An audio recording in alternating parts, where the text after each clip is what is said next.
Bismillahirrahmanirrahim. Assalamualaikum warahmatullahi wabarakatuh. Saya atas nama Adria Tinisi dengan NIM 240102069 akan melanjutkan tugas dari mata kuliah Akhlak Tasawuf yang diampu oleh Ustadz Syamsuddin, yang dimana di sini beliau memberikan tugas untuk mencari 10 jurnal dari video-video yang telah kita buat beberapa minggu yang lalu. Langsung saja di sini saya akan membahas judul yang pertama, yakni Akhlak Tasawuf dalam perspektif Al-Ghazali. Langsung saja, poin yang pertama yang saya dapat dari 10 jurnal tersebut adalah tentang pemikiran tasawuf Imam Al-Ghazali. Nah, ini saya kutip dari jurnal Esoterik IAIN Kudus, yang dimana jurnal ini membahas tentang perjalanan spiritual Imam Al-Ghazali dari seorang filosof dan menuju seorang teolog sufi sejati. Di sini dijelaskan tentang bagaimana Imam Al-Ghazali mengalami krisis batin akibat ketidakpuasannya terhadap ilmu rasional dan akhirnya menemukan ketenangan melalui tasawuf. Tasawuf menurut Imam Al-Ghazali itu bukan hanya sekedar menjauhkan diri dari dunia, melainkan membersihkan hati atau yang biasa disebut dengan tazkiyatun nafs agar bisa dekat dengan Allah. Ia menjelaskan bahwa tahapan makomat seperti tobat, sabar, zuhud, tawakul, dan ma'rifat yang semuanya merupakan proses pembentukan akhlak yang mulia. Tujuan akhir dari tasawuf itu adalah mencapai ma'rifatullah, yaitu mengenal Allah melalui hati yang bersih. Nah, poin kedua yang dapat saya ambil yaitu tentang konsep tasawuf menurut Imam Al-Ghazali. Poin ini saya kutip dari jurnal Jausik dari UIN Gus Dur Pekalongan, yang dimana jurnal ini membahas atau menyoroti dasar-dasar pemikiran tasawuf Al-Ghazali yang bersumber dari Al-Quran dan As-Sunnah. Ia menolak tasawuf ekstrim yang meninggalkan syariat dan juga menolak ulama yang hanya berfokus pada hukum tanpa penyucian hati. Nah, dalam pandangannya tasawuf itu adalah jalan tengah antara syariat dan hakikat. Nah, Imam Al-Ghazali menganggap ilmu, amal, dan niat yang ikhlas itu sebagai 3 pilar utama dalam membentuk pribadi sufi yang berakhlak. Nah, dalam praktiknya seseorang itu harus mengendalikan hawa nafsu, banyak berzikir, dan melakukan introspeksi diri atau muhasabah. Poin ketiga yang saya dapat adalah tentang tasawuf al-khalqi Abu Hamid Al-Ghazali. Jurnal ini saya dapat dari STIT Darul Falah, yang dimana jurnal ini berfokus pada konsep tasawuf al-khalqi, yaitu bentuk tasawuf yang menekankan pengendalian diri dan pembentukan karakter moral. Menurut Imam Al-Ghazali, akar dari segala kejahatan itu adalah nafsu amarah, dan cara mengatasinya adalah dengan riyadah. Nah, ia menjelaskan pentingnya sifat sabar, syukur, jujur, dan tawadu. Akhlak tidak bisa dicapai hanya dengan pengetahuan, tetapi melalui pengalaman spiritual dan pembahasan amal yang baik. Penulis menegaskan bahwa inti ajaran dari Imam Al-Ghazali itu adalah menjadi insan kamil, manusia yang sempurna melalui proses pembersihan hati. Nah, poin yang selanjutnya yang saya dapat itu dari The Ethics of Al-Ghazali's Perspective. Jurnal ini dari Al-Ulum UIN Gorontalo, yang dimana jurnal ini membahas tentang menganalisis pemikiran etika Al-Ghazali secara filosofis, dan ditegaskan bahwa akhlak menurut Imam Al-Ghazali itu bersumber dari hati atau al-qalb, bukan hanya perilaku lahiriah. Akhlak yang baik lahir dari jiwa yang terlatih dan disucikan. Dalam Ihya Ulumuddin Imam Al-Ghazali membagi manusia itu menjadi dua golongan. Yang pertama itu orang yang berilmu tapi tidak beramal, maka dia akan celaka. Dan orang yang berilmu dan beramal, maka dia akan beruntung. Ia memandang sa'adah atau kebaikan hakiki hanya bisa dicapai melalui hubungan spiritual yang mendalam dengan Allah Subhanahu wa taala. Etika Imam Al-Ghazali menekankan keseimbangan antara akal, syariat, dan ruhani yang menjadi tasawufnya, berbeda dari sufi-sufi ekstrim.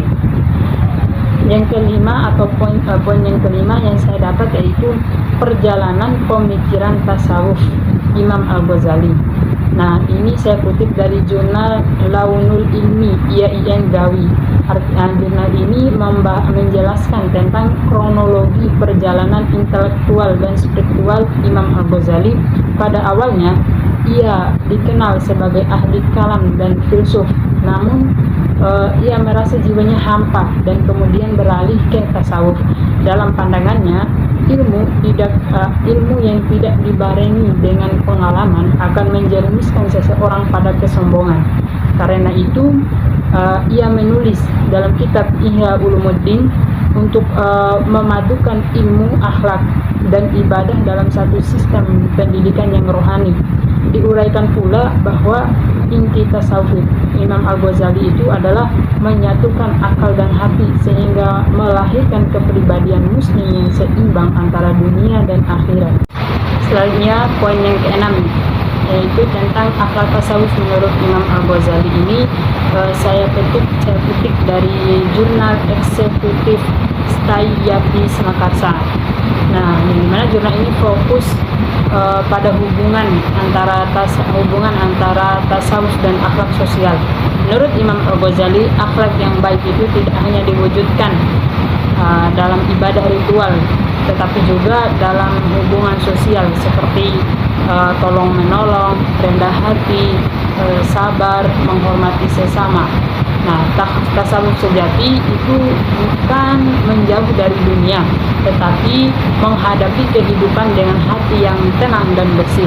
Dalam konteks modern, ajaran ini dianggap sangat relevan untuk membentuk kepribadian yang beretika dan berempati terhadap sesama. Kemudian poin ketujuh itu tentang pendidikan akhlak tasawuf menurut pemikiran Imam Al-Ghazali. Nah, poin ini saya dapat dari jurnal Al-Fiqrah Unisai Surakarta, di mana jurnal ini menguraikan tentang metode pendidikan akhlak menurut Imam Al-Ghazali. Ia menekankan 3 prinsip utama dalam pendidikan. Yang pertama itu ada keteladanan atau uswah. Kemudian yang kedua itu pembinaan atau ta'wid dan nasihat. Kemudian nasihat atau mau'izah. Nah, anak-anak perlu dilatih sejak kecil untuk memiliki adab yang baik, menghindari sifat buruk seperti sombong, marah, dan lain sebagainya, serta menghormati guru dan orang tua.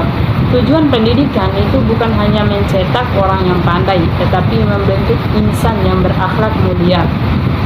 Guru dalam pandangan Imam Al-Ghazali itu bukan sekedar pengajar, tetapi juga pembimbing rohani. Nah, kemudian poin yang ke-8 saya dapat dari yang membahas tema tentang pendidikan akhlak anak dalam perspektif Imam Al-Ghazali. Nah, di mana jurnal ini saya dapat dari At-Tazkir UI Mataram. Nah, di mana jurnal ini menjelaskan bahwa pendidikan akhlak anak menurut Imam Al-Ghazali itu harus dimulai dari lingkungan keluarga. Orang tua itu berperan sebagai murabbi yang menanamkan nilai kesabaran, kasih sayang, dan kejujuran melalui contoh nyata. Jurnal ini menyoroti pentingnya pembersihan hati anak sejak dini agar tidak dikuasai oleh hawa nafsu. Imam Al-Ghazali menulis bahwa anak ibarat tanah kosong. Jika ditanami dengan kebaikan, maka ia akan tumbuh baik. Tetapi jika dibiarkan, maka akan rusak. Nah, seperti itulah perumpamaannya. Nah, Selanjutnya adapun persamaan dan perbedaan dari 10 jurnal tersebut adalah yang pertama, persamaannya itu tokoh dan sumber utamanya. Semua meneliti tentang pemikiran Imam Al-Ghazali, khususnya dari karya Ihya Ulumuddin, Minhajul Abidin, dan Kimya As-Sa'adah. Yang kedua itu sama-sama fokus intinya itu tentang tasawuf dipandang sebagai sarana pembentukan anak dan pembersihan hati. Tidak ada jalan menuju Allah tanpa perbaikan moral. Kemudian yang ketiga itu adalah sama-sama memiliki metode penelitian yang hampir semua menggunakan pendekatan liberal research atau kajian literatur dengan analisis deskripsi dan filosofisnya. Kemudian yang keempat itu sama-sama memiliki prinsip umum akhlak tasawuf menurut Imam Al-Ghazali, yang dimana yang pertama itu adalah pembersihan hati atau tazkiyatun nafs, yang kedua itu pengendalian hawa nafsu atau mujahadah, kemudian yang ketiga itu ada tahapan spiritual atau maqamat, yang keempat itu amal yang ikhlas, dan yang kelima itu akhlak sebagai cermin kedekatan dengan Allah Subhanahu wa taala. Kemudian persamaan yang kelima itu adalah orientasi akhlak, yang dimana akhlak yang baik menurut Imam Al-Ghazali itu lahir dari hati yang jujur, bukan sekedar perilaku formal. Semua jurnal itu sepakat akan hal ini.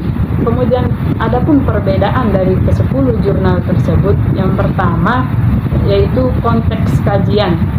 Ada yang berfokus pada historis seperti jurnal 1 dan 5, ada yang aplikatif pada pendidikan seperti jurnal nomor 7 dan 8, dan ada yang relevan dengan kehidupan modern seperti yang dibahas di jurnal yang ke-9 dan jurnal yang ke-10. Kemudian adapun pendekatan keilmuan, memakai pendekatan filosofis seperti yang dibahas dalam jurnal yang keempat. Nah, sebagian juga membahas tentang teologis, yaitu jurnal 1 dan 2, dan sebagian juga itu membahas tentang pedagogis seperti dalam jurnal yang ke-7 dan jurnal yang ke-8.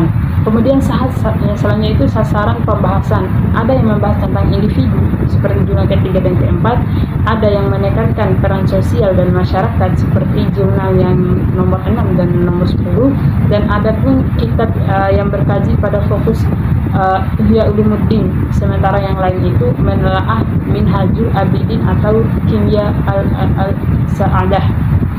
Kemudian tujuan akhir dari semua jurnal tersebut, sebagian bertujuan menggambarkan pemikiran Al-Ghazali secara teoritis, lalu sebagian lain itu mencari solusi moral untuk dunia modern. Nah, itu beberapa perbedaan dan persamaan dari 10 jurnal yang telah kita pelajari bersama.